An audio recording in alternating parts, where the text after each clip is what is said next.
Dan seterusnya saya ingin pindah kepada pendekatan ulama Islam dalam memahami ajaran Al-Quran Karim. Saya seperti mana yang saya jelaskan tadi, saya khalaf. Tapi saya melihat salaf ini menarik dan diminati oleh masyarakat disebabkan oleh faktor-faktor yang saya kemukakan di sini. Yang pertama, saya lontarkan 3 dasar ini adalah berdasarkan pandangan yang dikemukakan oleh Dr. Mustafa Abdul Razak yang merupakan mantan kepada Syekh Al-Azhar, yang mengatakan bahawa pendekatan ulama Islam dalam memahami Al-Quran adalah bertitik tolak daripada 3 dasar ini. Yang pertama, membebaskan akal fikiran umat Islam daripada belenggu taklid sehingga akal tidak akur kepada kehendak hawa nafsu, sebaliknya akur kepada hujah dan kebenaran.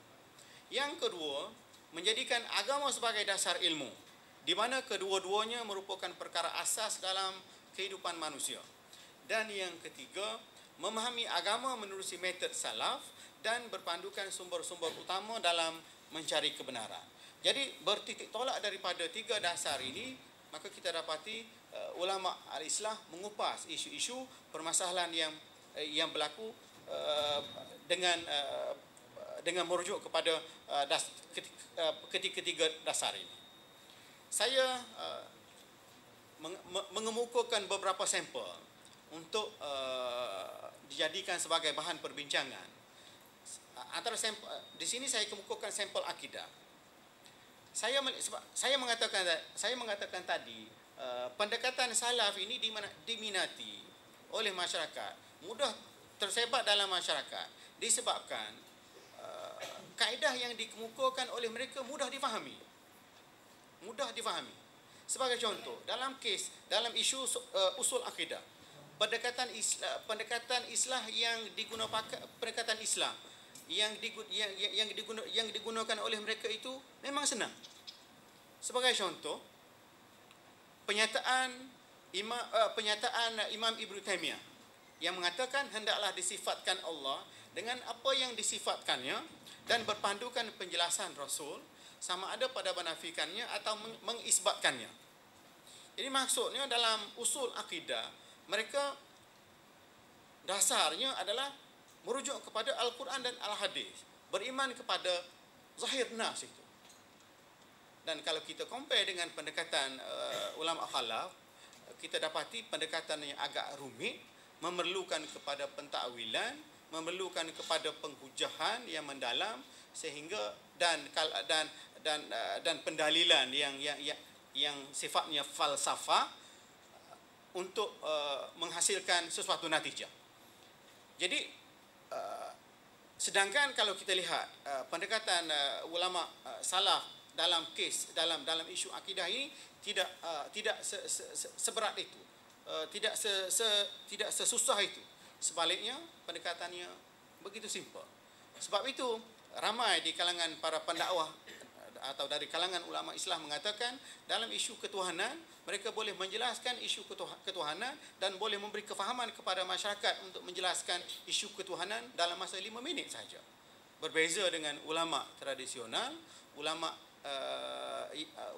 khalaf sifatnya, yang terpaksa mengambil masa yang lama kemungkinannya untuk memberi kefahaman tentang usul itu. Jadi bagi saya, untuk memastikan kedua-dua aliran sama ada salaf atau khalaf ini dapat mengekalkan survival masing-masing, maka manhaj yang dikemukakan oleh mereka ini perlu dimantapkan lagi. Saya mengatakan usul akidah yang dikemukakan oleh ulama salaf ini mudah difahami, dan khalaf kemungkinan payah difahami. Kenapa payah difahami? Kenapa diperpayahkan? Sepatutnya dipermudahkan. Kerana kedua-dua aliran ini bekerja dan menuju kepada satu matlamat, iaitu untuk mentakdiskan Allah Subhanahu wa taala. Jadi sudah pasti apabila kedua-dua kaedah ini dihidangkan kepada masyarakat, khususnya masyarakat awam, maka sudah pasti masyarakat awam akan memilih kaedah yang mudah difahami.